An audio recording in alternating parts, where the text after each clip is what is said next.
Mä näytän miten tehdään porkkanasta huilu. Eli otetaan porkkana.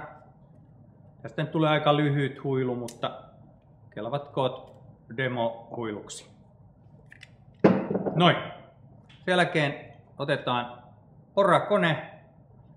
Porrataan se porkkana ontoksi.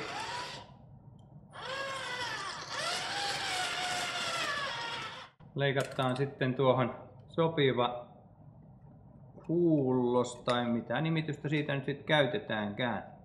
Toi kulma kannattaa tekasta 90 asteen kulmaan, niin siitä on helpompi saada sitten se ääni. Eli alahuulella tukitaan tää alaosa tästä. Osa ilmasta menee tonne porkkanan sisälle ja osa ilmasta menee sitten tuosta porkkanan yli. Seuraavaksi tähän voi tehdä muutaman sormireijän. Kannattaa katsella, että mitä on kiva pitää käsissä. Siellä otetaan sitten pieni pora.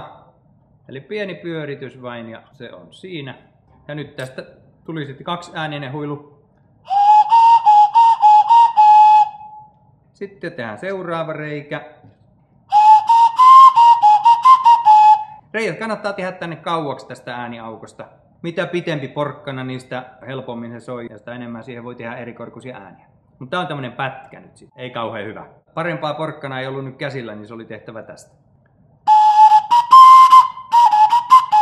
Porkkana ontoksi. Sen jälkeen pieni lovi siihen.